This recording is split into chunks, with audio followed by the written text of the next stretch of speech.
President Donald Trump sending more troops into Los Angeles as anti-ICE protests now continue. He is mobilizing 700 active duty Marines to join the National Guardsmen who are already there in L.A. against the governor's wishes. Just moments ago at the White House, President Donald Trump doubled down on deploying the military to an American city, claiming that Los Angeles was under siege. If we didn't get involved, right now, Los Angeles would be burning, just like it was burning a number of months ago with all the houses that were lost. Los Angeles right now would be on fire, and we have it in great shape.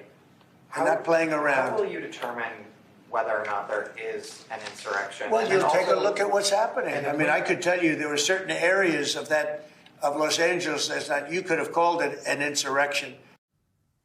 But it's not just there. We are also seeing immigration protests spread to other cities, with even more demonstrations planned for later on today.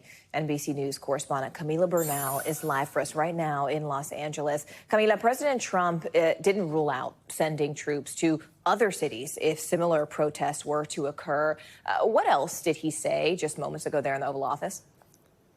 Yeah, Morgan, so multiple times he said that L.A. would be under fire if you did not have the Guard here. And in terms of sending the National Guard, the president said that he needed to act fast, that he couldn't essentially wait for Governor Gavin Newsom, and essentially that he wouldn't wait for other governors. He wants to act and says that the National Guard will be here in Los Angeles indefinitely until there is no more danger.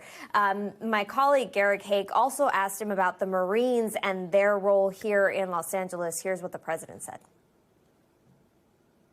The Marines is, a lot of people think, an escalatory step, though. These are guys who fight wars. Are you at all concerned that things could get out of hand with Marines when I see people City?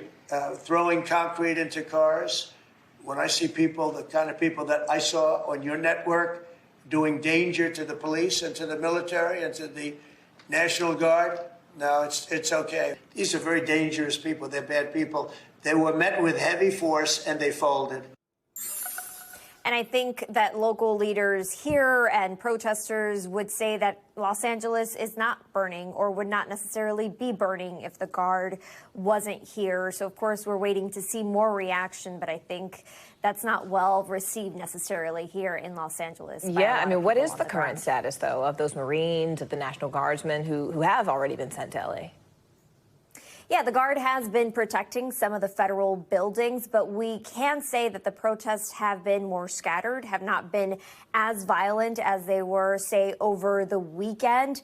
There was definitely protesters still out last night. And at the end of the day, usually what happens is that they declare an unlawful assembly. So they essentially clear the streets. They make everybody go home. And yes, there was still some looting. When you walk through some of the streets in Los Angeles, there's a lot of graffiti. The Los Angeles Police Department saying they're going to look through all of this and investigate and try to get people to be held accountable for this. But usually what happens is that mostly it is a peaceful protest throughout the day, and then there's usually some group or one person that escalates it. A lot of people trying to prevent that from happening so that things don't continue to escalate into violence. We thank you for watching, and remember, stay updated on breaking news and top stories on the NBC News app or watch live on our YouTube channel.